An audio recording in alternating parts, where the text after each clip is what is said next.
तो good evening everyone. As per discussion हमने Saturday के लेक्चर को जो था रिलेटिव मोशन के अबाउट का डिस्कशन कंप्लीट किया था और आज से जो है हमें नेक्स्ट टॉपिक का डिस्कशन शुरू करना है। ठीक है, तो बेसिकली ये जो नेक्स्ट टॉपिक मैं बोल रहा हूं जो हम आज डिस्कस करना शुरू करने वाले हैं वो है सर्कुलर मोशन। Circular motion. अब बेसिकली देखो ये जो सर्कुलर मोशन ये टॉपिक है तो इसकी जो एक्चुअल में कंडीशन है उसको अगर देखेंगे तो ये सर्कुलर मोशन में हमें क्या किया है, अकॉर्डिंग टू एनसीईआरटी का सिलेबस इसका कुछ पार्ट हमें प्रोवाइड किया है in motion in A plane. मतलब जो करंट टॉपिक हमारा अकॉर्डिंग टू एनसीईआरटी चल रहा है उसमें ये मोशन इन ए प्लेन में जो है सर्कुलर मोशन का काइनेमेटिक्स हमें इंट्रोड्यूस करके दिया है। अब काइनेमेटिक्स का मतलब क्या होता है हम उसको ही पढ़ रहे 2 महीने से, है ना, कि study of motion without considering cause of motion. Motion को तो पढ़ना है लेकिन मोशन क्यों परफॉर्म होती है उसके बारे में हमें यहाँ पे डिस्कस नहीं करना है। तो ये सारी बातें अपन मोशन इन ए प्लेन में डिस्कस कर रहे थे। तो इसी टॉपिक में एट द एंड हमें सर्कुलर मोशन का इंट्रो दिया गया है जिसमें बस हम सर्कुलर मोशन के काइनेमेटिक्स को पढ़ने वाले हैं।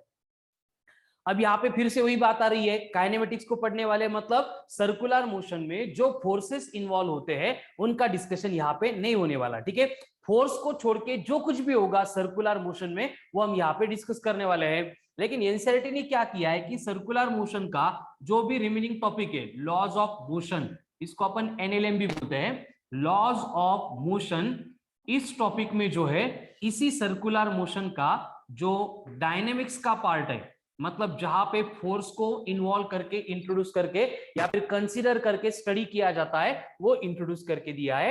एंड यहाँ पे और एक टॉपिक हमें लॉज ऑफ मोशन के बाद में पढ़ना है, that is work, power and energy. Work, power and energy, तो ये जो टॉपिक आएगा हमारा उसमें भी हमें सर्कुलर मोशन में जो कुछ भी वर्क एंड एनर्जी से रिलेटेड कंसेप्ट आती है वो इंट्रोड्यूस करके दी है। ठीक है, यानी कि देखो इस टॉपिक का इंपॉर्टेंस आपके ध्यान में आना चाहिए, इसलिए ये बातें मैंने स्टार्ट में इंट्रोड्यूस कर दी है, बोर्ड पे लिख के भी दी है कि जो टॉपिक अपन यहाँ पे पढ़ने वाले हैं सर्कुलर मोशन, एनसीईआरटी के अकॉर्डिंग अगर देखेंगे या फिर मॉड्यूल में अगर पॉइंट फाइंड आउट करेंगे तो आपको सर्कुलर मोशन का अलग से मॉड्यूल नहीं मिलेगा। एनसीईआरटी में सर्कुलर मोशन बोल के कोई अलग टॉपिक नहीं मिलेगा, है ही नहीं तो मिलेगा कहां से, कॉमन बात है, कॉमन सेंस है। तो एनसीईआरटी ने क्या किया है कि ये सर्कुलर मोशन को इस तरह से जब जहां पे उसकी रिक्वायरमेंट है, जिस एप्लीकेशन में रिक्वायरमेंट है उसके पहले उसको इंट्रोड्यूस करके दिया है। ठीक है, तो हमारा जो लॉज ऑफ मोशन के लॉज ऑफ मोशन से पहले मोशन इन ए प्लेन के बारे में डिस्कशन चल रहा है, तो इस टॉपिक में जो है हम सर्कुलर मोशन का बस काइनेमेटिक्स देखने वाले हैं। ठीक है, तो यहाँ पे इस टॉपिक से रिलेटेड हम बस काइनेमेटिक्स ऑफ सर्कुलर मोशन देखेंगे, उसके बाद में हम डायनेमिक्स एंड जो भी work and power related terms होती है सर्कुलर मोशन की उनको भी साइमल्टेनियसली कवर अप करेंगे, उसके ऊपर अपन बाद में आते हैं। ठीक है, तो ये सारी बातें मैंने बस इसलिए इंट्रोड्यूस की है कि इस टॉपिक का इंपॉर्टेंस आपको समझ में आना चाहिए। मतलब इसका थोड़ा थोड़ा सिलेबस 3 टॉपिक में आपको डिवाइड करके दिया है, मतलब तीनों टॉपिक को समझने के लिए, सॉल्व करने के लिए ये सर्कुलर मोशन की जो कंसेप्ट है इसकी हमें रिक्वायरमेंट होगी। At the same time star mark करके ये स्टेटमेंट मैं यहाँ पे इंट्रोड्यूस करना चाहता हूं कि फिजिक्स के सबसे जो क्रिटिकल, टाइम कंज्यूमिंग, जिनके एप्लीकेशन बहुत ज्यादा वास्ट है, मतलब सम व्हाट प्रॉब्लमेटिक, जो ज्यादा एफर्ट्स आपके रिक्वायर्ड होते हैं, कितना भी करो समझ में नहीं आता है ना, लेक्चर के बाद में इतनी प्रैक्टिस की थी फिर भी एसबीटी में जो क्वेश्चन आया कंफ्यूजन हो गया, इस तरह के जो टॉपिक्स थे वो ऑलमोस्ट खत्म हो गए। अब इसके बाद में जो सिलेबस आने वाला है फिजिक्स का वो इतना सिंपल सिलेबस आने वाला है, सिंपल बोलने से अच्छा उसको हम सिंपलेस्ट बोल देंगे। वो क्यों, आपको इस टॉपिक में हम जब डिस्कशन करेंगे मतलब आज से ही समझ में आएगा। तो अब तक के जो टॉपिक हमने पढ़े थे specially vector, projectile motion, motion along straight line, उसके बाद में रिलेटिव मोशन, ये जो 3-4 टॉपिक आते हैं, तो ये जो 4 टॉपिक है, 4 टॉपिक है, तो ये बेसिकली एकदम कंसेप्चुअल टॉपिक है एंड इनके एप्लीकेशन पूरे सिलेबस में है। मतलब देखो इनकी कंडीशन क्या थी, ये सारे टॉपिक्स हमें स्टार्ट में ही पढ़ने एकदम मैंडेटरी था, नेसेसरी था, कंपलसरी था। क्यों ऐसे, मतलब आपको लगता होगा कि सर डिफिकल्ट टॉपिक थे तो पहले क्यों लिए, ये सिंपल थे तो पहले पढ़ा देते तो और अच्छा हो जाता। लेकिन कंडीशन क्या है देखो, कि जो कंसेप्ट हम मोशन अलोंग स्ट्रेट लाइन में, वेक्टर में, देन प्रोजेक्टाइल मोशन में, रिलेटिव मोशन में पढ़ चुके हैं, उनका एप्लीकेशन आगे के सिलेबस के हर एक टॉपिक में हमें रिक्वायर्ड है। यानी कि पूरे फिजिक्स के सिलेबस का जो एकदम बेस है मैकेनिक्स का, वो सारा ये दो टॉपिक मिला के बनाते हैं। अब बेसिक जो भी बातें रिक्वायर्ड थी वो सारी हमने एडेप्ट कर ली, उसको एकदम अच्छे से सीख लिया है। अब आगे आगे देखेंगे जो भी टॉपिक आएगा, आप अगर कंपेयर करेंगे तो आपको समझ में आएगा कि कितनी सिंपल, कितनी चिल्लर टॉपिक से आगे है ना। ये टॉपिक ने एकदम डरा ही दिया था, है ना, कितना भी प्रैक्टिस करो होता ही नहीं है। लेकिन ये सारा जो माइंडसेट है आपका फ्रॉम सर्कुलर मोशन चेंज होने वाला है, ठीक है। तो इसलिए जिन लोगों का प्रिपरेशन अब तक अच्छा नहीं था, डर की वजह से जो एसबीटी रेगुलर अटेम्प्ट नहीं कर रहे थे, कुछ लोग लेट ज्वाइन हुए हैं, तो दिमाग में वही बैठा है कि बैकलॉग है, ये टॉपिक नहीं हुआ था, इसकी वजह से समझ में नहीं आ रहा था, जो कुछ भी XYZ रीजन थे, मतलब जिनका परफॉर्मेंस अच्छा नहीं था, दे हैव गोल्डन अपॉर्चुनिटी। यहाँ पे उनको एक बेस्ट अपॉर्चुनिटी है कि ये जीरो से इस टॉपिक से पढ़ना शुरू कर दो। आपको आज से ही खुद को एसबीटी में प्रूव करने की अपॉर्चुनिटी आएगी कि हर बार आज से जो भी एसबीटी आएगी, उस एसबीटी में मैं सिर्फ और सिर्फ आउट ऑफ मार्क्स के लिए, मतलब आउट ऑफ मार्क्स की स्कोर करने वाला हूं, और उसी तरह का, उसी लेवल का प्रिपरेशन मुझे करना है। और मैं इतने कॉन्फिडेंटली ये बातें बोल सकता हूं क्योंकि ये टॉपिक है वैसा, सर्कुलर मोशन। अब यहां से जो इतने एफर्ट्स आप ले रहे थे ना इतने दिन से, वो सारे अब क्या बोलेंगे, उसको रंग लाने वाले हैं, ठीक है। बट ऐसे नहीं होगा कि नहीं अभी बोल दिया सर ने एकदम आराम से, सिंपल टॉपिक है मतलब हो जाएगा। बेटा ये खाने की चीज नहीं है, पीने की चीज नहीं है ना, कि हो जाएगी। यहाँ पे रेगुलर आपको वॉरफेयर है, वॉरफील्ड है, आना पड़ेगा, लड़ना पड़ेगा, जीतना पड़ेगा। एक दिन भी रिलैक्स रहेंगे आपका कुछ नहीं हो सकता। फिर बाद में डिप्रेशन आता है, कितनी करा फिजिक्स को तो सुने, ये सारे जो स्टेटमेंट है ना, तो वो उनके है जो रेगुलर नहीं करते। जिनका रेगुलर प्रिपरेशन चलता है उनका रेगुलर एसबीटी में स्कोर अच्छा आता है, एंड जिनका एसबीटी में स्कोर अच्छा आ रहा है उनका कॉन्फिडेंस भी एकदम बूस्ट अप है ना, उसकी लेवल ही अलग है। ये जो लोग है बीच बीच में ऐसे डिस्चार्ज होने वाले, उनका होता क्या है प्रॉब्लम, एक आध दिन वो प्रिपरेशन नहीं करते, और एक दिन प्रिपेयर नहीं करेंगे तो आपको संभलने के लिए, उस रेंज में आने के लिए, फ्लो में आने के लिए आपको कम से कम 3 से 4 दिन लगने वाले, मतलब सेम कंसेप्ट आपको 3 से 4 दिन परेशान करती है। तो अच्छा है, जो पढ़ाए जिस दिन पढ़ाए, जो बोला है जिस दिन बुलाए उसी टाइम उसको कंप्लीट करना है आपको, ठीक है। तो ज्यादा इधर उधर का डिस्कशन नहीं करेंगे, टॉपिक का डिस्कशन शुरू करते हैं। सिंपलेस्ट टॉपिक जो अब तक हम पढ़ चुके हैं उनमें से, that is circular motion. Circular motion, circular motion. अब सर्कुलर तो पढ़ रहे हैं, लेकिन हम पढ़ क्या रहे हैं, वही मोशन जो 2 महीने पहले हमने स्टार्ट की थी। अब ये मोशन का मतलब क्या होता है सबको मालूम है, फिर से एक बार उसको इंट्रोड्यूस कर देते हैं कि मोशन का मतलब होता है, मोशन का मतलब होता है चेंज इन पोजीशन। मोशन का मतलब होता है change in position of body with respect to space and time, with respect to space and time।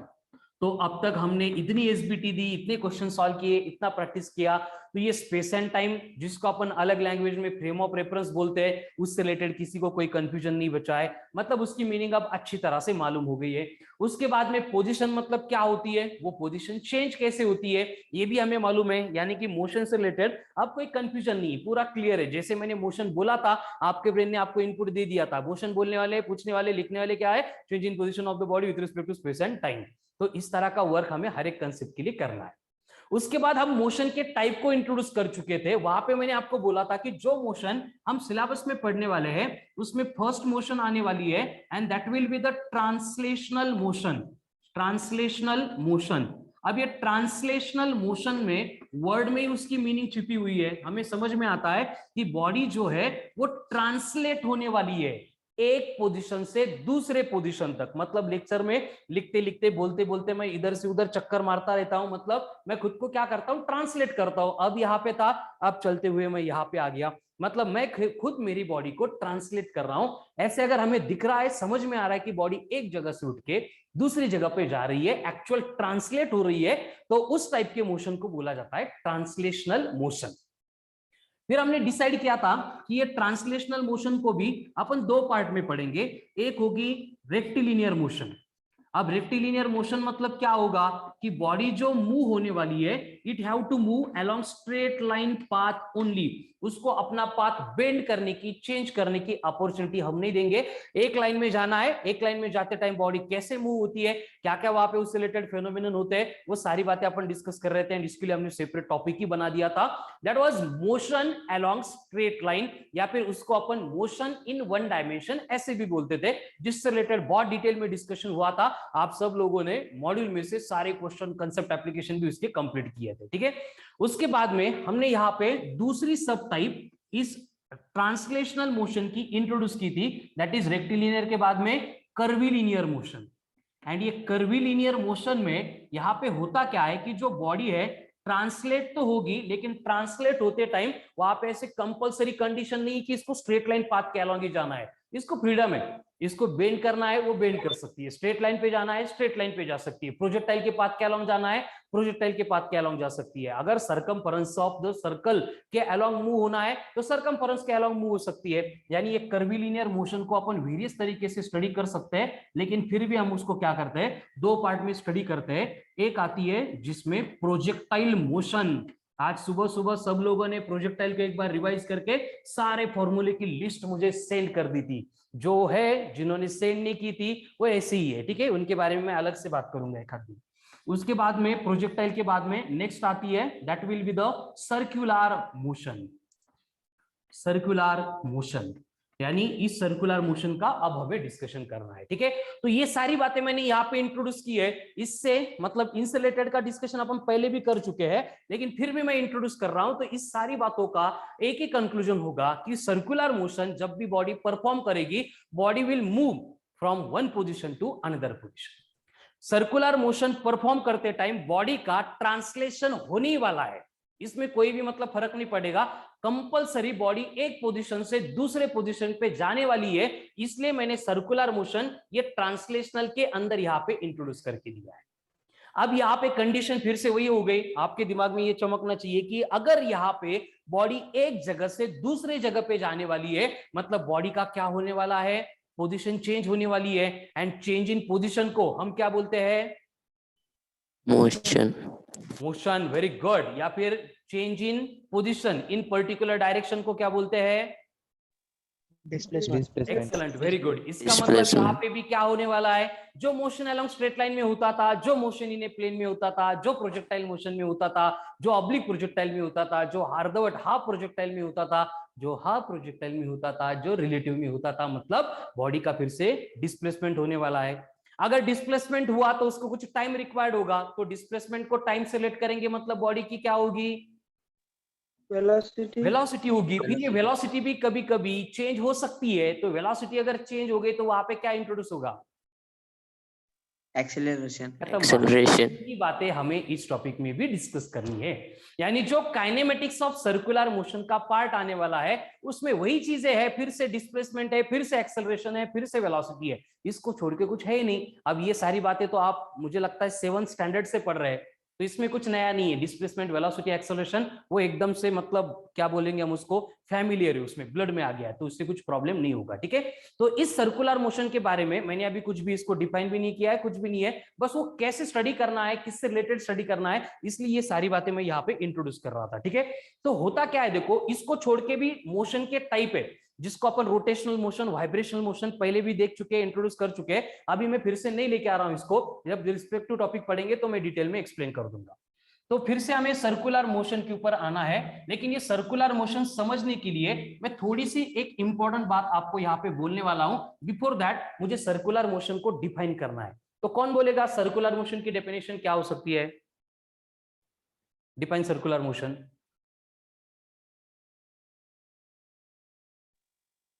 The motion performed by a body in circular path. Very good, both answers are correct. और किसी को बोलना है, देव forces नहीं पढ़ने बेटा, यहाँ पे फोर्सेस काइनेमेटिक्स में नहीं आएंगे। कोई है और सर्कुलर मोशन को डिफाइन करने के लिए, इन दोनों ने जो आंसर दिए थे बोथ आर करेक्ट, ठीक है।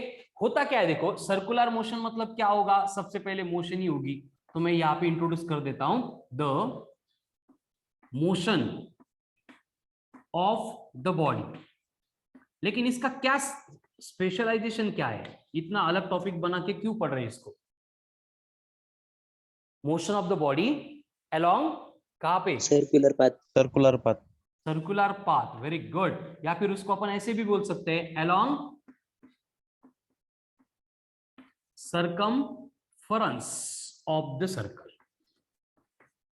मतलब ये स्पेशलिटी भी हो गई एंड ये लिमिटेशन भी हो गया कि इस टाइप की मोशन हम जब भी पढ़ेंगे हमें रिक्वायरमेंट किसकी होगी? सर्कल की होगी। सर्कल आ गया मतलब सर्कल का क्या आता है उसके साथ? सेंटर आता है। तो ये O बनता है सर्कल का सेंटर, ये बनता है उसका सरकमफरेंस। सरकमफरेंस मालूम है ना सबको? सबको सरकमफरेंस मालूम है ना? ओके, यस तो सेंटर को अगर सरकमफरेंस के साथ कनेक्ट कर देंगे तो ये बनती है सर्कल की रेडियस। यानी इस टॉपिक के डेफिनेशन के साथ मैंने इसको इंट्रोड्यूस किया है। जब तक सर्कुलर मोशन खत्म नहीं होता है, हर एक क्वेश्चन में, हर एक पॉइंट में, हर एक एसबीटी के हर एक क्वेश्चन में, यूनिट टेस्ट में, कहीं पे भी जाओ, इनका ही हमें डिस्कशन करना है। इनको छोड़ के वहां पे कुछ होने वाला नहीं है, क्योंकि बॉडी जो मूव होने वाली है, it have to move along circumference of the circle only. तो सर्कुलर मोशन की definition, come on fast read it, मेरे साथ रीड करो एक बार। क्या है सर्कुलर मोशन? मतलब motion of the body along circumference of the circle is called as circular motion. Motion of the body along circumference of the circle, body की motion circumference के along जो होती है उसको अपन यहाँ पे सर्कुलर मोशन बोल रहे हैं, ठीक है। अब यहाँ पे कंडीशन हम देखेंगे, सारी बातें यहाँ पे हमें डिस्कस करनी है, लेकिन सबसे इंपॉर्टेंट पॉइंट आता है कि मैंने पहले ही बोल दिया था कि अगर अपन मोशन पढ़ेंगे और उस मोशन के काइनेमेटिक्स वाला पार्ट अगर पढ़ेंगे तो वहां पे हमें बस 3 कंसेप्ट के अबाउट डिस्कस करना होता है। कौन से? एक आती है डिस्प्लेसमेंट, उसके बाद में डिस्प्लेसमेंट के बाद में आएगी वेलोसिटी, एंड वेलोसिटी के बाद में टाइम, एक्सेलरेशन।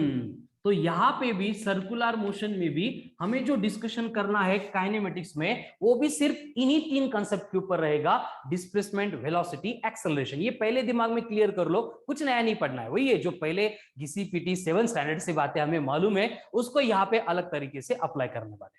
बस यहाँ पे एक छोटा सा डिफरेंस हमें कंसीडर करना है, एंड वो डिफरेंस आपको एक बार समझ में आ गया तो सर्कुलर मोशन पूरा समझ में आ गया, आगे उसमें कुछ फर्क नहीं पड़ता है। अब ये डिफरेंस क्या है देखो, इसको मैं डायग्राम का यूज करके इंट्रोड्यूस करने वाला हूं। बिफोर दैट इसका एक स्क्रीनशॉट ले लो। हो गया, motion of the body along circumference of the circle, वो बनती है सर्कुलर मोशन। अब देखो क्या होगा कि हम यहाँ पे बॉडी की मोशन कंसीडर कर रहे हैं। अगर अपन बात ट्रांसलेशनल मोशन की करते हैं, जिसको अपन अब तक पढ़ चुके हैं, ट्रांसलेशनल मोशन,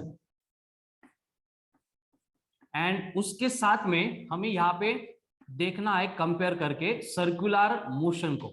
अब ऐसे कंपेयर करके क्यों पढ़ रहे हैं? क्योंकि ट्रांसलेशनल मोशन की जो टर्मिनोलॉजी है, जो कंडीशन है, उसको अपन बचपन से पढ़ रहे हैं, ठीक है। तो यहाँ पे समझने के लिए कंपेयर करके थोड़ा सा इजी जाएगा। तो यहाँ पे ट्रांसलेशनल मोशन है, यहाँ पे सर्कुलर मोशन है। इन दोनों में सबसे कॉमन इंपॉर्टेंट बात कौन सी है कि ट्रांसलेशनल मोशन में भी बॉडी एक पॉइंट से दूसरे पॉइंट पे ट्रांसलेट होने वाली है, सर्कुलर मोशन में भी बॉडी एक पॉइंट से, मतलब एक पोजीशन से दूसरे पोजीशन पे ट्रांसलेट होने वाली है। क्लियर है सबको? Yes sir. अब यहाँ पे प्रॉब्लम क्या होता है वो सबसे पहले मैं इंट्रोड्यूस करके देता हूं। देखो कि अगर बात ट्रांसलेशनल मोशन की कर रहे हैं तो ट्रांसलेशनल मोशन में हमें पहले पोजीशन को डिफाइन करना पड़ता है। एक बार पोजीशन को डिफाइन कर लिया, फिर हम आगे बोलते हैं change in position in particular direction is nothing but displacement. And फिर डिस्प्लेसमेंट होने के लिए जो टाइम लगता है उसको अगर कंसीडर कर देंगे तो वो बनती है वेलोसिटी। फिर ये वेलोसिटी भी चेंज होती है, एंड चेंज इन वेलोसिटी अगर हम वहां पे कंसीडर करेंगे तो वो हमें एक्सेलरेशन प्रोवाइड करके देती है, ठीक है। तो ये सारी बातें अपन ट्रांसलेशनल मोशन में कंसीडर करते हैं। हमें सर्कुलर मोशन में यही सब कुछ कंसीडर करना था, लेकिन प्रॉब्लम क्या हुआ देखो, जैसे ट्रांसलेशनल मोशन में हम बोलते हैं कि बॉडी पहले ए पे थी, थोड़ी देर बाद बॉडी बी पे चली गई, मतलब ए से लेके बी का क्या हुआ, बॉडी का डिस्प्लेसमेंट हुआ। लेकिन यहाँ पे जो डिस्प्लेसमेंट है ये एक्चुअल में एक पोजीशन से दूसरे पोजीशन जा रहा है, जिसको अपन कंसीडर कर सकते हैं। सर्कुलर मोशन में सेम कंसेप्ट अप्लाई करेंगे तो आगे के 5 मिनट थोड़ा सा ज्यादा फोकस करना है आपको। अगर सेम कंसेप्ट अगर मैं सर्कुलर मोशन में अप्लाई कर दूंगा तो यहाँ पे ये सर्कल का आ गया सरकमफरेंस। अब ये सरकमफरेंस के ऊपर हम कंसीडर करेंगे, सर्कल आ गया मतलब सेंटर आना ही है, इसको सरकमफरेंस बोलते हैं, एंड ये रेडियस है, सबको मालूम ही है। अब यहाँ पे हम कंसीडर करेंगे कि अगर बॉडी यहाँ पे पॉइंट ए से निकली थी और उसने एक चक्कर कंप्लीट किया, राउंड कंप्लीट किया, और बॉडी फिर से बी पॉइंट के ऊपर आ गई, लेकिन ए एंड बी ये दोनों पॉइंट एक ही जगह पे कोइंसिडेंट है। तो यहां पे इस जगह पे यहां पे बॉडी ने जो मोशन परफॉर्म की थी, इस मोशन का डिस्प्लेसमेंट कितना हुआ? 0 डिस्प्लेसमेंट 0 हुआ, मतलब वेलोसिटी कितनी हो गई? 0 वेलोसिटी 0 है, तो एक्सेलरेशन कितना है? 0। तो लग गई सर्कुलर मोशन की बात। हम सर्कुलर मोशन को पढ़ ही नहीं सकते, क्योंकि सर्कुलर मोशन को पढ़ना मतलब किसको पढ़ना है? डिस्प्लेसमेंट को पढ़ना है, वेलोसिटी को पढ़ना है, एक्सेलरेशन को पढ़ना है। लेकिन सर्कुलर मोशन में बॉडी का प्रॉब्लम ये है कि बॉडी को सेम पाथ के ऊपर अगेन एंड अगेन मूव होना पड़ता है। इसलिए completion of every circular path, every revolution, हर एक चक्कर कंप्लीट करने के बाद बॉडी अपनी पोजीशन के ऊपर आ रही है। यानी कि हर बार ये होने वाला है। ये मैंने एग्जांपल दिया, ये कोई भी कंडीशन में ले लो, सर्कुलर मोशन में यही होने वाला है। जैसे कि सर्कुलर मोशन के एग्जांपल कोई बोल सकता है? सर्कुलर मोशन नेचर में कहां पे होती है? Is there any example? मालूम है तो बोलो। हाँ, मेरी गो राउंड। ओके, और sir earth revolution earth, fan rotation, हाँ, rotation of fan, rotation of the fan. तो रोटेशन भी बोल रहा है और उसको सर्कुलर भी बोल रहा है।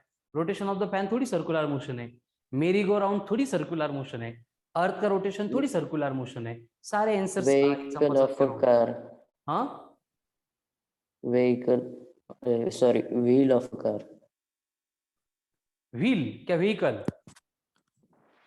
व्हील व्हील भी सर्कुलर मोशन परफॉर्म नहीं कर रही बेटा। Again wrong example. Race path, हाँ, सर्कुलर रेस पाथ, कौन सा path? Circular race path, circular race path, race track बोलना है क्या आपको बेटा? टॉप सर टॉप, टॉप, ठीक है, यस सर। ओके, आते हैं उसके ऊपर भी। और प्रथमेश ने एक आंसर बोला है, करेक्ट है बेटा, वेरी गुड। और अरे सर्कुलर मोशन के एग्जांपल बोलने में इतना टाइम, पागल लोग क्या कर रहे हैं? कौन कौन है वो पागल की लिस्ट में? ऋषिकेश, ईश्वरी, राम, अजिंक्य, तेजस, देव, देवेश, धीरज, अनिरुद्ध, इंद्रायणी, कल्याणी, कार्तिक, खुशी, मयूरी, पायल, प्रणीता, प्रसाद, प्रथमेश, शंतनु, श्रवण, शुभम, सनी, स्वप्निल, युवराज, इतने टैलेंटेड लोग है और वो एग्जाम्पल नहीं बोल पा रहे। सर्कुलर मोशन का वो भी इतना चिल्लर एग्जाम्पल। हाँ, क्लॉक, हैंड, फैन, भिंगरी, okay, hands of watch, giant wheel, artificial satellite, ये सबसे मतलब इंप्रेसिव एग्जांपल था अजिंक्य, वेरी गुड। बाकी इनकम्प्लीट है, लेकिन तुम्हारा बेस्ट बेटा एग्जांपल। मून, सीलिंग फैन नहीं ऋषिकेश, मोशन ऑफ व्हील नहीं ईश्वरी, देव वॉशिंग मशीन, तेजस मून, ओके, मून भी चल सकता है, आर्टिफिशियल सैटेलाइट चलेंगे तो मून भी चलेगा, ठीक है। कूलर फैन नहीं,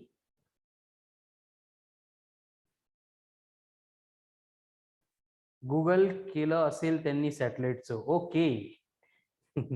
Prathamesh, conical pendulum, conical pendulum, very good. Kalyani, conical pendulum मालूम है आपको? Sir wings of fan, Shravan, wings of fan बोल सकते हैं क्या? विंग्स ऑफ फैन, ओके, ठीक है, ये भी करेक्ट है। शुभम, मोटर, कौन सी मोटर बोला बेटा? छोटे बच्चे खेलते वो मोटर या मोटरसाइकिल, कौन सी मोटर? राम म्हणतो आवाज कंप्लीटली बंद आला नाही बेटा, खूप मोठ्याने बोलतोय मी। Motion of earth around the sun बोलना पड़ेगा Kalyani, you should add one more word. Swapnil, electric motor, बर, मोटर अशी फिरते का गोल गोल, चक्कर मारते का घराच्या बाजूला? नहीं सर। तो नहीं होगा ना एग्जाम्पल फिर। छोटे बच्चों वाली कौन सी मोटर लाई Shubham? Pranita, turning of a car around a curve, very good, ये भी एकदम बेस्ट एग्जांपल है। Stone tied to string, Rishikesh, Prathamesh ने भी सेम आंसर दिया था बेटा, वेरी गुड। यानी कि कंडीशन क्या है, देखो कि आप एग्जांपल बोल पा रहे हो, ये कब होता है, जब आपको कंसेप्ट क्लियर है। एंड आप एग्जांपल नहीं बोल पा रहे हो, इसका मतलब क्या होता है कि आपको कंसेप्ट ही क्लियर नहीं है, सुना हुआ वर्ड आप बोल रहे हैं, वैसे नहीं चाहिए, आपके ब्रेन से आना चाहिए इनपुट। फिर से एक बार देखो, कंडीशन क्या है कि body have to perform circular motion, इसका मतलब समझो कि बॉडी खुद ट्रैवल करने वाली है, कहां पे, along circumference of the circle, along circumference of the circle, along circumference of the circle, मतलब बॉडी जो है ऐसे सर्कुलर पाथ पे खुद ट्रैवल करने वाली है। जैसे कि कुछ लोग एग्जांपल बोल रहे थे, wheels of the car, car के व्हील ऐसे निकलते क्या, चले गए चक्कर मारने के लिए और ऐसे सर्कल कंप्लीट किया, ऐसे नहीं हो रहा है। इलेक्ट्रिक मोटर, क्या मोटर ऐसे घर के सराउंडिंग में चक्कर मार रही है क्या, नहीं हो रहा है वैसे। वॉशिंग मशीन ऐसे घर में चक्कर मारता है क्या, सर्कुलर इधर उधर घूमता है क्या, नहीं हो रहा है वैसे। एक्सलेंट, व्हेरी गुड शुभ्रे, आता करेक्ट आंसर दिल तू, एक्सपेक्टेड होतं ते। Electron revolves around the nucleus, excellent, एकदम इंप्रेसिव, एकदम वेरी गुड। चलो, और अब आइडिया आ रहा है थोड़ा सा। सर अर्थ तो था ना सर, अर्थ के बारे में आपको आगे बोलना पड़ेगा। अर्थ रिवॉल्व्स अराउंड द सन, क्योंकि अर्थ की मोशन खुद के सराउंडिंग में रोटेशनल भी है ना। सिर्फ अगर अर्थ की बोलेंगे तो क्या कंसीडर करेंगे, उसको अपन रोटेशनल बोलेंगे। अगर बोलेंगे कि earth revolves around the sun into circular orbit, तो वो सर्कुलर मोशन है, फिर वो करेक्ट है। चलो next, stone tied to the string, गोफन है ना, दोरीला दगड़ बांधला और उसको गोल गोल घुमा रहे, तो पूरा पार्ट नहीं, सिर्फ जो स्टोन है it will perform circular motion. जो जायंट व्हील होता है, खुशी ने बोला था, या फिर वो क्या बोला था उसको, मेरी गो राउंड है, तो वो खुद रोटेट होता है। ध्यान से देखो, खुद वो रोटेट हो रहा है। रोटेट मतलब ऐसी बॉडी एक ही जगह पे पूरी रोटेट होती है अबाउट इट्स एक्सिस। लेकिन उस जायंट व्हील में अगर कोई पैसेंजर बैठा है, वो कौन सी कर्णपुरा की जत्रा में गया है और वहां पे अगर बैठा है, तो वो जो पर्सन है वो सर्कमफरेंस के अलोंग मूव हो रहा है, मतलब he is performing circular motion. पूरा जायंट व्हील जो है वो रोटेशनल मोशन परफॉर्म कर रहा है, ठीक है। नेक्स्ट, और कुछ बोलेगा कोई? Shantanu, very good. Moon revolves around the earth into circular orbit. Fan की विंग्स बोल सकते हो, टिप बोलना पड़ेगा, एक पर्टिकुलर पॉइंट बोलना पड़ेगा, ठीक है, लेकिन विंग्स को भी कुछ पार्ट अपन कंसीडर कर सकते हैं। हैंड्स ऑफ द क्लॉक नहीं बोलेंगे, tip of hands of clock बोलेंगे, है ना। Tip of hands of clock जो है वो सर्कुलर मोशन परफॉर्म कर रहा है, ठीक है। Train moving along circular path इन गार्डन, ओके, वो भी हो सकता है, वेरी गुड। शुभम, क्या ये बेब्लेड? Yes sir. ठीक है, क्या है क्या वो सर्कुलर मोशन? सर टॉप जे सर है तो। चलो, और कुछ एग्जांपल्स हो गया तो अभी क्लियर हो रहा है कि नहीं हो रहा है सर्कुलर मोशन के? दो चार एग्जांपल बोलो, तब तक क्लियर नहीं हो रहा है आपको। कौन फास्ट? एग्जांपल नहीं आ रहे मतलब कंसेप्ट ही क्लियर नहीं हो गई है। कौन बोलेगा अच्छा वाला एग्जांपल? युवराज, सनी, सनी सो गया आज।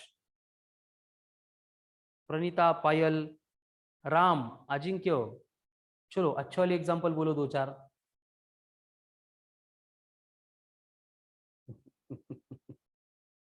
ओके, मामाचा रुमाल हरवला, बर।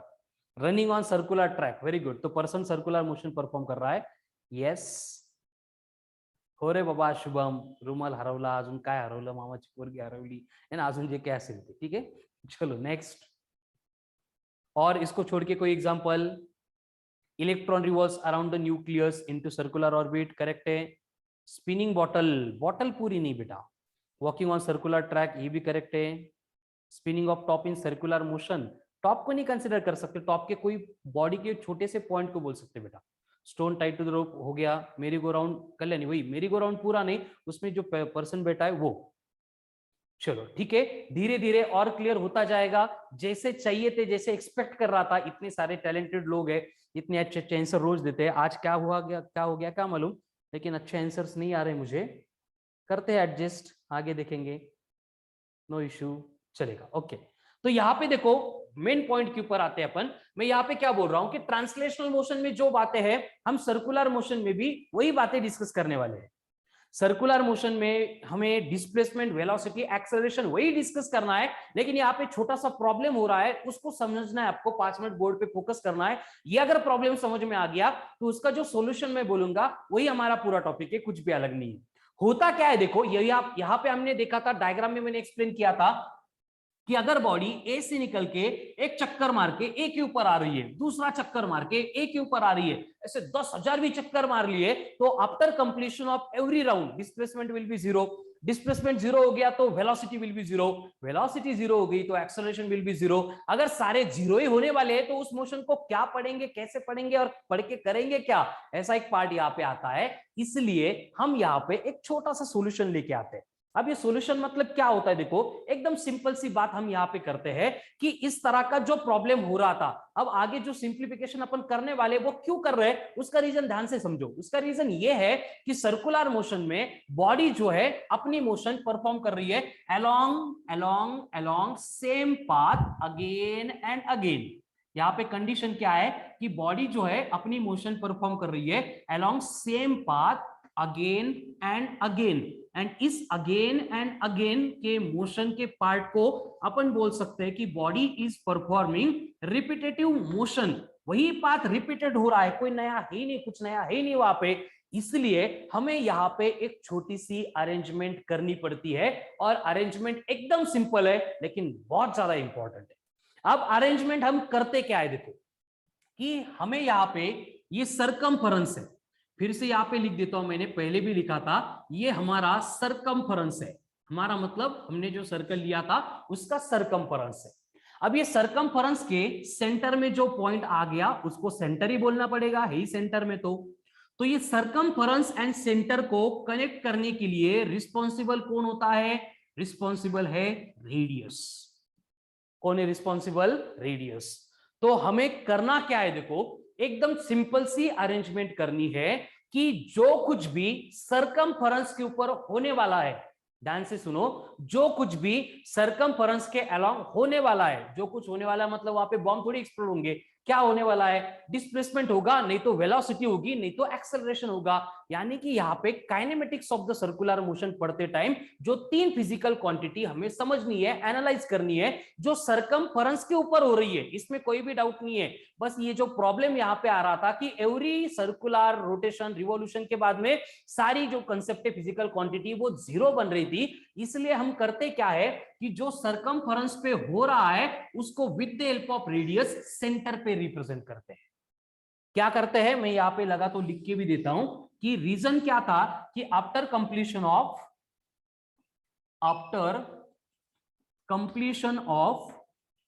Every round displacement, velocity and acceleration, ये सारी टर्म्स जो है वो जीरो बन रही थी। ये प्रॉब्लम था सर्कुलर मोशन को पढ़ने के लिए, और इस प्रॉब्लम को सॉल्व करने के लिए हम करने क्या वाले हैं, यहां पे मैं लिखता हूं कि इस प्रॉब्लम को ओवरकम करने के लिए हम सिर्फ सरकमफेरेंस पे जो कुछ भी हो रहा है, फिर से रिपीट करता हूं, जो कुछ भी मतलब उसका मतलब यही होगा डिस्प्लेसमेंट, वेलोसिटी, एक्सेलरेशन। जो सरकमफेरेंस पे हो रहा था उसको अपन रिप्रेजेंट करेंगे सेंटर पे, उसको अपन रिप्रेजेंट करेंगे सेंटर पे। और इनको रिप्रेजेंट करने के लिए यहाँ पे दोनों को कनेक्ट कौन करेगा, रेडियस। क्यों ऐसे, डायग्राम में भी वही समझ में आ रहा है कि सेंटर एंड सरकमफेरेंस को कनेक्ट करने के लिए रिस्पॉन्सिबल कौन है, रेडियस है। कुछ आइडिया आ रहा है दिमाग में, क्या बोल रहा हूं मैं, क्या लिख के दे रहा, मैं क्या लिख के दिया था मैंने, yes no Devesh? Yes sir. अब देखो आगे की बातें एकदम सिंपल होने वाली है अगर ये आपने समझा है तो। अब मैं इसको रब कर देता हूं। अभी आपको ये तो क्लियर हो गया, 1 मिनट सर। अब हो गया, चलो बाद में ले लो स्क्रीनशॉट। देखो अब यहाँ पे ये तो क्लियर हो गया कि हम यहाँ पे सर्कुलर मोशन पढ़ने वाले। उसके बाद ये भी क्लियर हो गया कि सर्कुलर मोशन पढ़ना है मतलब वही जो ट्रांसलेशनल मोशन में पढ़ा था, डिस्प्लेसमेंट, वेलोसिटी, एक्सेलरेशन, वही पढ़ना है।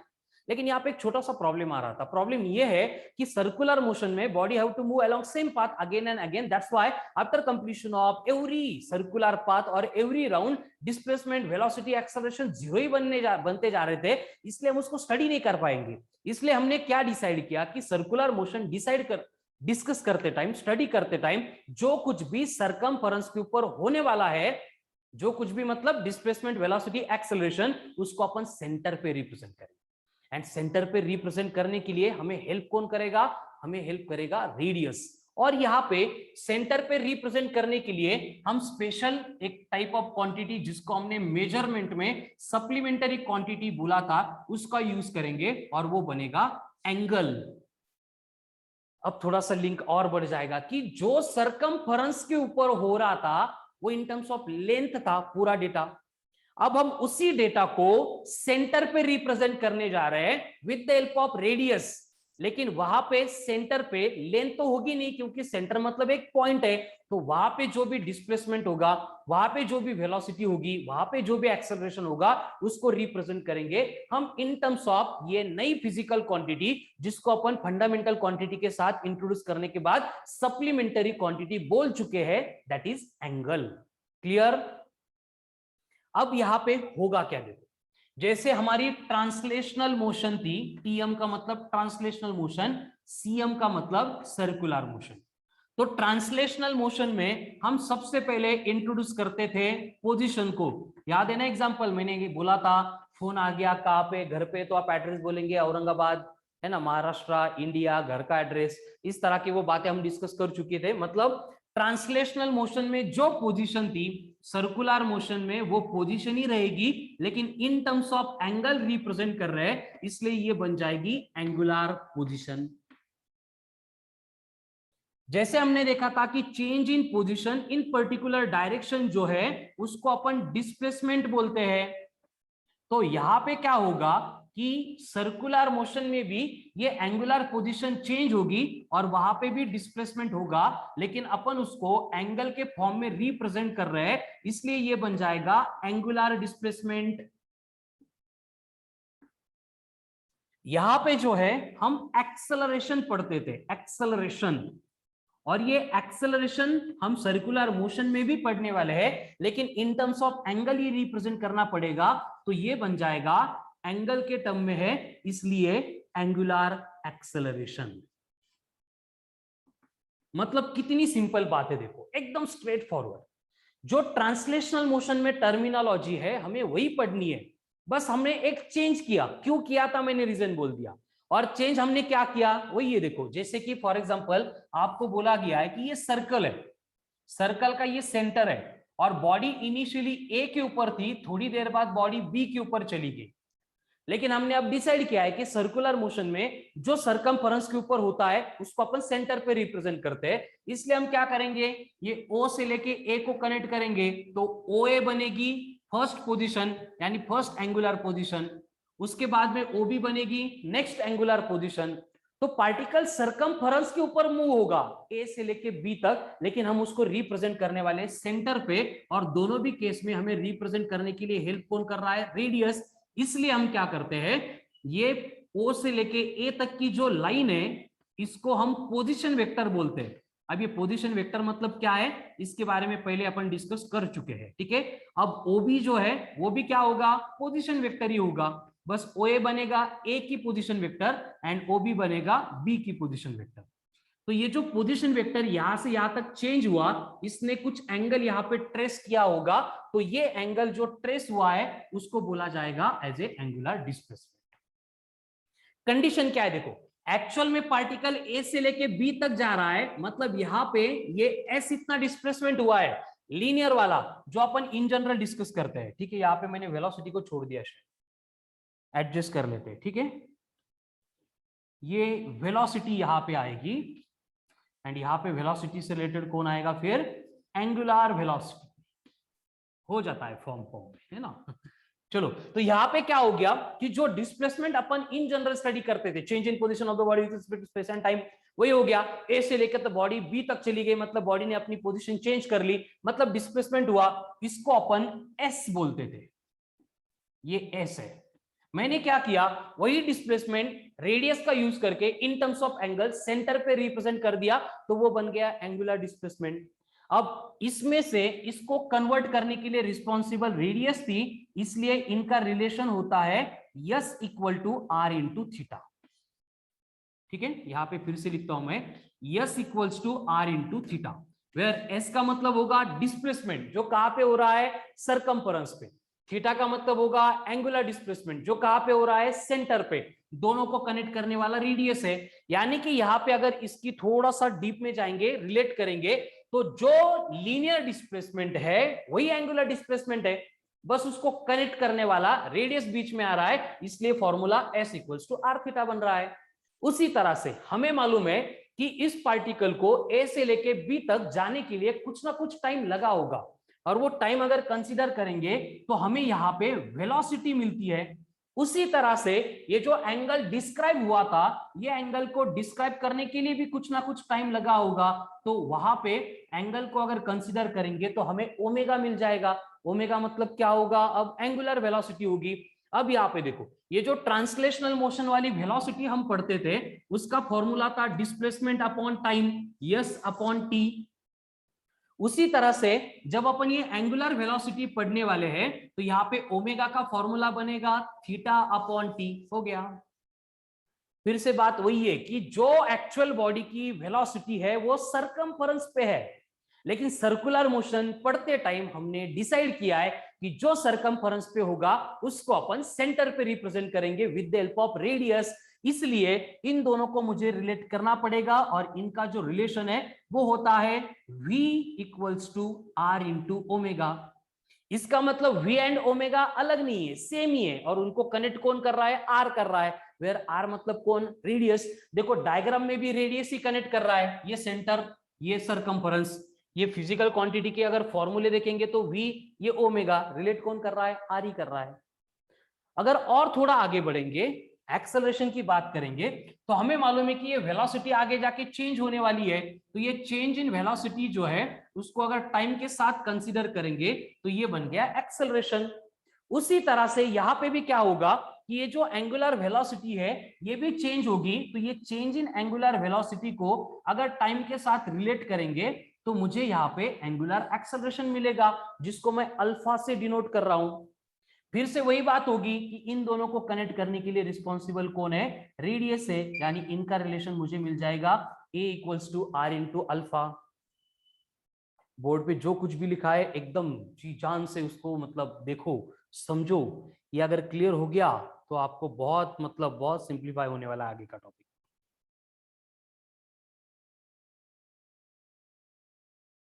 है क्लियर? यस किसी को कुछ भी इश्यू नहीं इसमें? Sir yes. सर वो एंगुलर वेलोसिटी को आपने ओमेगा बोला है क्या? हाँ, ओमेगा, एंगुलर वेलोसिटी का नोटेशन ओमेगा है। मतलब ये वन बाय वन अपन आगे डिफाइन भी करने वाले हैं, इनके फॉर्मूले भी आएंगे, यूनिट्स आएंगे, डायमेंशन आएंगे। पहले बस क्लियर करना है कि ये टर्म आई कहां से, नया कुछ भी नहीं, वही है जो अपन पहले पढ़ रहे थे, बस एक एक स्टेप वहां पे एडिशन में एक्स्ट्रा की ऐड हो रही है। ये प्लेन एंगल बेटा, जब तक सॉलिड नहीं बोला जाता है तब तक वो नॉर्मल एंगल ही होता है, ठीक है। चलो है क्लियर? तेजस करो अब बेटा। Yes sir. ओके, तो अब बेसिकली सबको बेसिक आइडिया तो आ गया कि हम सर्कुलर मोशन पढ़ेंगे, मतलब क्या पढ़ेंगे, वही पढ़ेंगे, डिस्प्लेसमेंट, वेलोसिटी, एक्सेलरेशन। इसको छोड़ के कुछ पढ़ना ही नहीं हमें काइनेमेटिक्स में। बस यहाँ पे एक स्पेशल कंडीशन आएगी जिसमें हम सरकमफरेंस का डेटा हम सेंटर पे रिप्रेजेंट करेंगे इन टर्म्स ऑफ एंगल। अब वन बाय वन सारी कंसेप्ट को मैं यहाँ पे इंट्रोड्यूस करने वाला हूं। तो पहली कंसेप्ट आती है एंगुलर पोजिशन। एंगुलर पोजीशन, तो जैसे अपन सिर्फ पोजीशन को डिफाइन करते थे उसी तरह से एंगुलर पोजीशन को भी डिफाइन कर सकते हैं। ये मतलब यूजलेस कंसेप्ट है, इसका कहीं पे आगे काम नहीं है, बस स्टार्ट में इंट्रोड्यूस करनी पड़ती है, इसलिए मैं इंट्रोड्यूस करके दे रहा हूं, ठीक है। तो एंगुलर पोजीशन मतलब क्या होता है, ये होता है angle made by position vector, angle made by position vector of position of the body with certain reference line is called as angular position. Is called as angular position. ठीक है, यानी कि देखो जैसे हम नॉर्मल काइनेमेटिक्स की straight line वाली translational motion discuss करते थे, तो वहां पे हमें फ्रेम ऑफ रेफरेंस लेना पड़ता था, जिसको अपन origin and x and y ऐसे दो कोऑर्डिनेट एक्सिस लेते थे। यहाँ पे कंडीशन क्या होगी कि हमें सर्कल दिया जाएगा, जैसे ये सर्कल है, और यहाँ पे कोई तो एक रेफरेंस लाइन रहेगी जिसके अबाउट हम, जिसका रेफरेंस लेके हम मोशन को पढ़ने वाले हैं। तो आपको रैंडमली बोला जाएगा कि सपोज बॉडी कहाँ पे है, ए के ऊपर है, तो उस बॉडी की पोजीशन डिफाइन करने के लिए हम क्या करेंगे, ओ से लेके ए तक एक लाइन ज्वाइन करेंगे। तो यहाँ पे जो ओ ए दिख रहा है उसको बोला जाएगा पोजीशन वेक्टर, इसको बोला जाएगा पोजीशन वेक्टर। अब ये पोजीशन वेक्टर इस रेफरेंस लाइन के साथ जो भी एंगल बनाता है, जिसको मैंने थीटा बोला है, वो बन जाएगा एंगुलर पोजीशन। जैसे पोजीशन हुआ करती थी उसको भी मैं ऐसे ही इंट्रोड्यूस करता था, बस वहां पे एक्स एंड वाई एक्सिस थे, उनके इंटरसेक्शन का पॉइंट ओरिजिन था, और उसके रिस्पेक्ट में हम पॉइंट्स के कोऑर्डिनेट्स बोलते थे। 2,3 पे बॉडी है, मतलब वो बॉडी की पोजीशन हुआ करती थी। उसी तरह से ये बॉडी की एंगुलर पोजीशन हो गई। क्लियर? Yes, sir. अब इसके बाद में टॉपिक की सबसे इंपॉर्टेंट कंसेप्ट आने वाली है, that is angular displacement. Angular displacement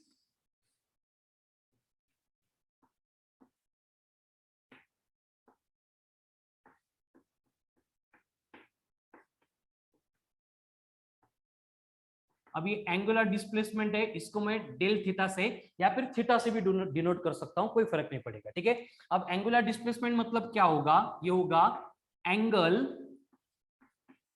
traced bye और कवर्ड बाय रेडियस वेक्टर। इसी रेडियस वेक्टर को अपन पोजीशन वेक्टर ऐसे भी बोल चुके हैं पहले। Angle traced by radius vector और पोजीशन वेक्टर कहां पे, at the center of circle in given interval of time।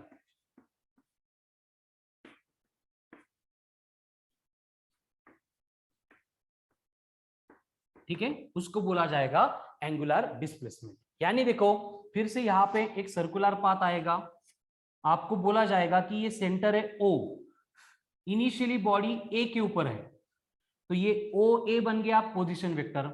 थोड़ी देर बाद बॉडी बी के ऊपर चली गई, मतलब ये पोजीशन वेक्टर ने ऐसे सेंटर के ऊपर इतना एंगल डिस्क्राइब किया है, इतना एंगल डिस्क्राइब किया है। तो ये जो एंगल यहाँ पे डिस्क्राइब होगा उसी को अपन एंगुलर डिस्प्लेसमेंट बोल रहे हैं। Clear? Clear? Yes no? Yes sir. Okay, अब यहाँ पे जो एंगुलर डिस्प्लेसमेंट हमने देखा है, अगर उसको अपन in terms of angle measure कर रहे हैं तो इसका एसआई यूनिट रेडियन होगा, क्योंकि एंगल का एसआई यूनिट रेडियन है, हम ये पहले टॉपिक में डिस्कस कर चुके हैं। उसके बाद में यहाँ पे ये जो क्वांटिटी होती है सप्लीमेंटरी क्वांटिटी, इसको डायमेंशंस नहीं होते हैं, इसलिए हम बोलेंगे कि ये डायमेंशन लेस क्वांटिटी है। क्यों डायमेंशन लेस है? इससे पहले मैंने फॉर्मूला लिख के दिया था, देखो S equals to R into theta, theta equal to S by R. अब यस मतलब लेंथ है मीटर, आर मतलब भी लेंथ है मीटर, मीटर मीटर कैंसिल हो जाएगा, यानी हमें डायमेंशंस जिस फंडामेंटल क्वांटिटी के लेने पड़ते हैं वो यहाँ पे है ही नहीं, इसलिए डायमेंशन लेस क्वांटिटी है। ठीक है, क्लियर? 1 minute sir। हाँ, ये रब कर देता हूँ, वो रब।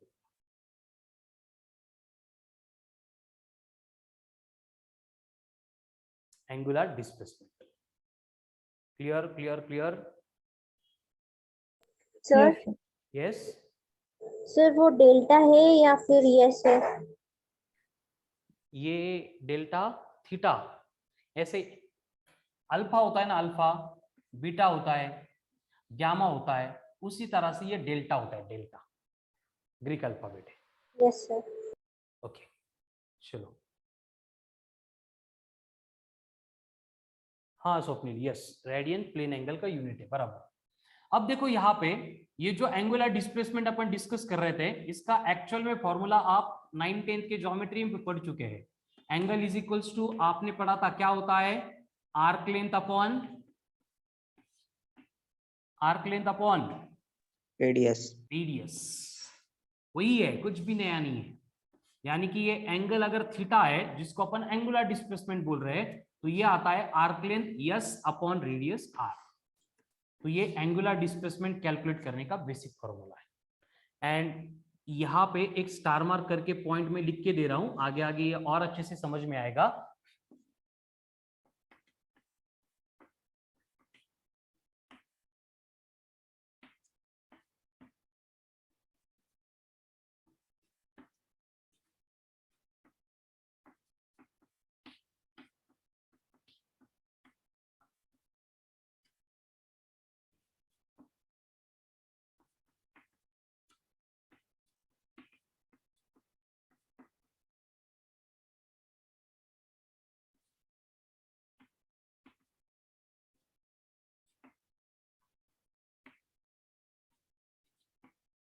क्या लिखा है मैंने एक्सप्लेन करता हूं, उससे पहले पॉइंट खत्म कर रहा हूं।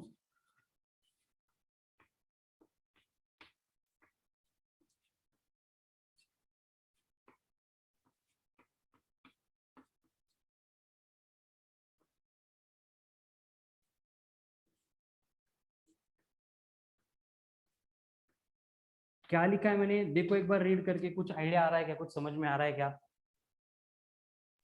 सर वो पहला वर्ड क्या है? पहले वर्ड में प्रॉब्लम आ गया क्या? ये कौन बोलेगा ये वर्ड क्या है? फाइनाइट होता है, फाइनाइट। यस। फाइनाइट का मतलब जो रेंज में हमारे, जिसको अपन मेजर कर सकते हैं ना। जी समझते। एंड इनफाइनाइट का मतलब जो रेंज में नहीं है। काउंटलेस। इनफाइनेटिजिमली स्मॉल है। इनफाइनाइट स्मॉल, बहुत इतना स्मॉल, उसके बारे में बोल ही नहीं सकते, उतना स्मॉल। इनफाइनेटिजिमली स्मॉल, अगर एंगुलर डिस्प्लेसमेंट उतना स्मॉल है, कितना स्मॉल? इनफाइनेटिजिमली स्मॉल। ठीक है, हम इमेजिन नहीं कर सकते इतना स्मॉल, तो वो वेक्टर है। लेकिन प्रैक्टिकल केस अगर देखेंगे तो वो फाइनाइट अगर एंगुलर डिस्प्लेसमेंट है तो वो क्या है? स्केलर है। ऐसा क्यों? इसका रीजन ब्रैकेट में लिखा है कि ये अगर इनफाइनेटिजिमली स्मॉल होता है तो ये laws of vector algebra follow करता है, commutative law of vector addition वाला। लेकिन अगर वो फाइनाइट एंगुलर डिस्प्लेसमेंट है तो वो laws of vector algebra follow नहीं करता है। ठीक है, ये बाद में मैं एक्सप्लेन करने ही वाला हूं, अब बस इसका जो स्टेटमेंट का मीनिंग है उसको समझ लो।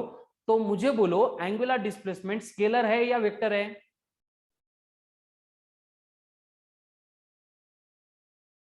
स्केलर या वेक्टर है? वेक्टर। अरे वेक्टर। वेक्टर है। यहां पे तो मैंने स्केलर लिखा है। स्केलर या वेक्टर है? कम ऑन फास्ट। अरे सो गए क्या सब लोग? ईश्वरी, तन्विशा, क्या ये?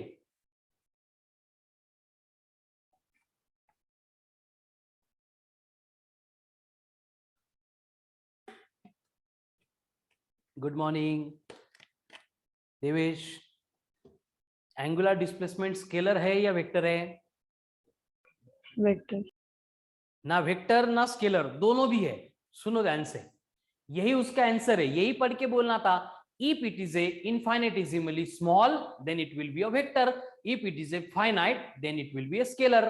अगर फाइनाइट है तो स्केलर है, इनफाइनेटिजिमली स्मॉल है तो वेक्टर है। अगर इनफाइनेटिजिमली स्मॉल है तो वेक्टर है, अगर फाइनाइट है तो स्केलर है। तो एंगुलर डिस्प्लेसमेंट स्केलर या वेक्टर है? दोनों। दोनों। Very good. बस कंडीशन है कि अगर ये इनफाइनेटिजिमली स्मॉल है, then and then only it's a vector quantity, otherwise it's a scalar quantity. है क्लियर? हाँ सर। तो अगर ये वेक्टर है तो इसको क्या चाहिए? इनफाइनेटिसिमली स्मॉल। नहीं, डायरेक्शन चाहिए ना। अगर ये डायरेक्शन एंड मैग्नीट्यूड। ठीक है, तेजस करो रफ ये। हाँ सर। ओके, तो यहाँ पे जो हमने देखा है कि एंगुलर डिस्प्लेसमेंट अगर इनफाइनेटिजिमली स्मॉल है तब वो वेक्टर होता है। वेक्टर है तो उसको डायरेक्शन होती है, एंड इसकी डायरेक्शन कैलकुलेट करते हैं हम बाय यूजिंग RHT। DM नहीं, सिर्फ RHT, right hand thumb rule. क्या होता है राइट हैंड थंब रूल? मालूम है किसी को right hand thumb rule? Sir वो इलेक्ट्रिसिटी दिखाता है। यस सर, वो थंब इलेक्ट्रिक की डायरेक्शन दिखाता है, और जो क्रॉस होता है ना। तीन उसी फिंगर तरह का स्ट्रेच करने के। उसी तरह का है। क्या है देखो कि imagine the axis of rotation is to be held in your right hand. अब ये एक्सिस ऑफ रोटेशन मतलब क्या हो गया, जैसे कि फॉर एग्जांपल ये सर्कुलर पाथ पे बॉडी मूव हो रही है, तो उसके सेंटर में से पास होने वाली and perpendicular to the circle जो लाइन होती है उसको बोला जाता है एक्सिस ऑफ रोटेशन। जिस एक्सिस के about body circular motion perform करती है वो बनता है एक्सिस ऑफ रोटेशन। है क्लियर सबको? Yes sir. तो हमें क्या करना है कि ये एक्सिस ऑफ रोटेशन को राइट हैंड में हमने पकड़ लिया, ऐसे इमेजिन करना है, और हमारा जो थंब है वो इस एक्सिस ऑफ रोटेशन के अलोंग उसको क्या करना है, स्ट्रेच करना है। तो अगर उस केस में हमारे जो कर्ल फिंगर्स है वो अगर सर्कुलर मोशन की डायरेक्शन शो कर रहे हैं तो ये थंब क्या करता है, इस एंगुलर डिस्प्लेसमेंट की डायरेक्शन शो करता है। ठीक है, फिर से एक बार रिपीट करता हूं कि imagine the axis of rotation is to be held in your right hand such that stretch thumb is along axis of rotation, then if curl finger gives the sense of rotation then thumb will give the direction of angular displacement. कैसे? अब यहां पे देखो, जैसे कि for example ये circular path पे body move होने वाली है और सर्कुलर मोशन की दो ही डायरेक्शन होती है, एक क्लॉकवाइज दूसरी एंटी क्लॉकवाइज, तीसरी डायरेक्शन नहीं होती है। तो ये कौन है, क्लॉकवाइज या एंटी क्लॉकवाइज है? Anti clockwise. एंटी क्लॉकवाइज है। तो हमें करना क्या है, हमारे राइट हैंड के जो फिंगर्स है वो एंटी क्लॉकवाइज इसके डायरेक्शन में सेट करने हैं। इसको परपेंडिकुलर थंब शो करेंगे तो थंब क्या कर रहा है, अभी डायरेक्शन शो कर रहा है किसकी, अरे आउटसाइड द बॉर्डर। हाँ लेकिन किसकी डायरेक्शन है, एंगुलर डिस्प्लेसमेंट। एंगुलर डिस्प्लेसमेंट की। और ये डायरेक्शन कहां पे है, इसको ऐसे डॉट से अपन शो करते हैं एंड इसको बोला जाता है आउटवर्ड, आपल्याकडं बाहेर। अब ये डॉट आ गया तो आउटवर्ड, इसकी जगह पे अगर क्रॉस लिया तो इसका मतलब क्या होगा, मतलब वही सर्कल है, वही सर्कल है लेकिन पार्टिकल परफॉर्म हो गए क्लॉकवाइज डायरेक्शन में। तो हमें क्या करना पड़ेगा, यहाँ पे जो फिंगर्स इस डायरेक्शन में थे अभी इस डायरेक्शन में लेने पड़ेंगे। तो थंब कहाँ पे जा रहा है, इनवर्ड। तो अगर ये इनवर्ड जा रहा है तो इनवर्ड के लिए हमने डिसाइड किया है कि हम क्रॉस से उसको डिनोट करते हैं। ठीक है, अब ये क्रॉस एंड डॉट आए कहां से, एरो होता है, एरो धनुष्यबाण। Yes sir. वो अगर हमको लगने वाला है ऐसे सामने से आ रहा है तो हमको सामने से क्या दिखेगा, उसका बस पॉइंट दिखेगा, बराबर। Yes sir. लेकिन वो हमसे अवे जा रहा है तो उसके पीछे से क्रॉस क्रॉस होते हैं ना, बघितलं नाही मूवी मध्ये, रामायण महाभारत में। Yes sir. तो अगर अवे जा रहा है तो क्रॉस दिखेगा, हमारे टूवर्ड्स आ रहा है तो डॉट दिखेगा। इसलिए डॉट मतलब आ रहा है, क्रॉस मतलब जा रहा है, डॉट मतलब आउटवर्ड, क्रॉस मतलब इनवर्ड हो गया। तो इस तरह से हम जो है एंगुलर डिस्प्लेसमेंट की डायरेक्शन कैलकुलेट कर सकते हैं। क्लियर? Yes sir. तो यहाँ पे हमने बस सर्कुलर मोशन को इंट्रोड्यूस करना शुरू ही कर दिया था, जहां पे अपन सर्कुलर मोशन को डिफाइन करके बस angular displacement and angular position तक आ गए हैं।